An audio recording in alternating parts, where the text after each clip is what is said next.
What's up guys, Justin here with another deck profile for you guys since it's Monday. And today I'm going to be bringing y'all a deck profile of my Liberators. So let's go ahead and get into it. We're going to start at grade 3. As you can tell, this is a Garmore build. So we start out with 4 Wolfang Liberator Garmore. As y'all know, he's a great card. You can use him to fill up your field for only 3 counterblasts. So against like retiring decks, he's very, very good. A lot of people would say he's bad, but he's obviously not the best card, but I really like him and he works for me.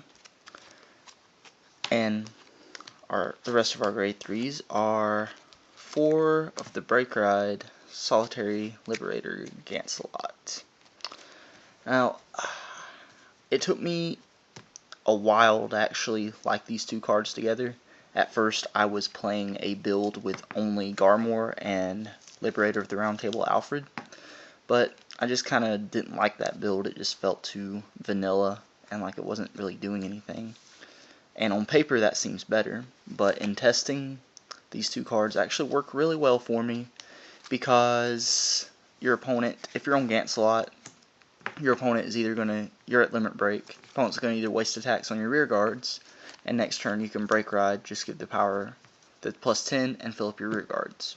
And that's more shield in your hand, more cards on the field.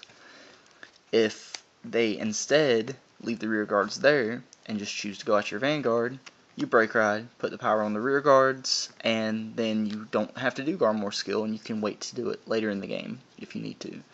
So it kind of just puts your opponent in a damned if you do, damned if you don't situation.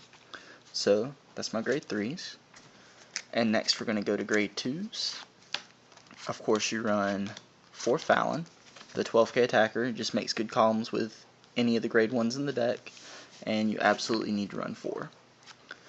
And I choose to run 4 Esgrad. Some people may say he's dead late game, and you know that might be true in some situations.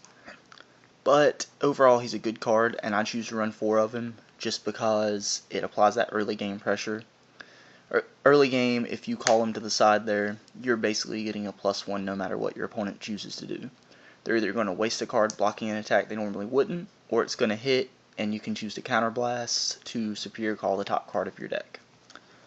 So I choose to run 4 of him, and then I run 11 twos, so the last 3 spots are usually just like tech spots, and I choose to run 3 of the 10k vanilla right now.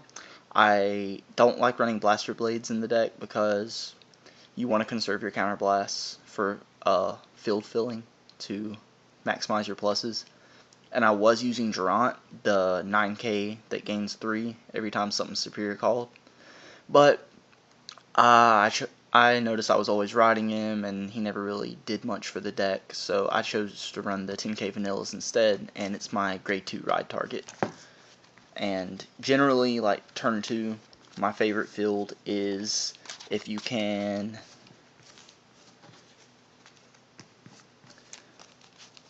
ride a Gallatin, call a Fallon over here, and call an Esgrad over here. And of course you have like your starter boosting. You don't even need to call out any grade 1s. You just early turn rush, especially if they ride a grade 9, which everybody does turn 2 these days. So that's 11 twos. Next, my grade 1s. Of course you need your 4 perfect guards.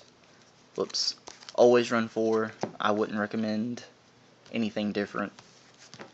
You know, quintet walls come in, they can be teched in place of a perfect guard or 2, but so 4 perfect guards, and I run 4, throwing stuff everywhere, 4 Brunos, just to maximize the superior calling and make huge columns. And even if he's not on the field when you superior call or something, hopefully he'll be like your first or second call, so he can still go up to huge columns. I've had him behind a Gancelot on rear guard before, broke road and superior called, and after a double trigger, that rear guard column was at 47 and 2 crit. So he can make huge numbers, and I would definitely recommend running at least 3, but I love running 4 just so I know I have him, because he's a 7k grade 1 and you can't go wrong with that. Then I run 3 Marin. She is, of course, he is, of course, the 7k grade 1 who, when they attack, is a 10k. So I just choose to run 3 because of just the grade 1 space in the deck's really tight. And then my last grade 1 is I run 3 with the Vanguard booster, the Lu. Behind everything in the deck, he's swinging for at least a 16 except Esgrad, so those are really good odds that the deck makes good numbers. Behind you don't want to put it behind Esgrad. You usually just want it behind your Vanguard column. You can guard with the other 2. It's like a last-ditch effort. Behind Gancelot, it's swinging for 23. Behind Garmore, it's swinging for 21. And you can always use Garmore's skill to make that a 25. So you can always hit cross-ride numbers. So I want to run him at 3 just so I know I can see him every game. And then on the triggers, you run your 4 heal, of course. And 4 Epina and 4 Strike Liberator. So 8 crit. And until we get another crit, I'm going to be running 4 stands. I used to run draws, but here lately I've just gotten to where I don't like draws anymore. So early game, if you have that Esgrad on rear guard and you hit a stand on your drive check, you could potentially, if your opponent had crit you earlier, you can potentially, or grade 1 rush you, call out 2 cards with Esgrad, or it's just extra pressure. It's just because we don't have another Liberator crit and you want to run Liberators in the deck for its consistency. But once set 14 drops, I'll be making this deck 12 crit instead.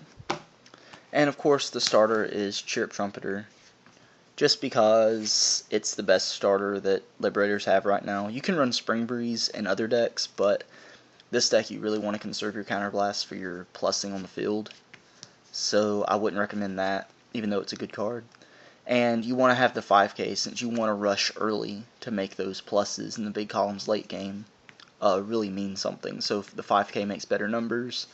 And like I said, you can break ride Garmore on top of Gancelot, give power to your field, and then during your opponent's turn, intercept off. Next turn, move this to the soul, Garmore's skill, and it's basically like another break ride turn.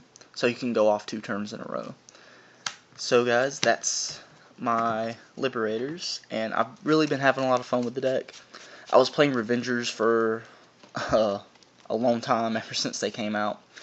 But I've recently been playing this deck in tournaments more, and it's been doing extremely well, extremely well. A lot better than I thought it was going to. And I'm just back to my roots playing like my Liberators. So, remember guys to like, comment, and subscribe, and stay tuned for more videos. See y'all later.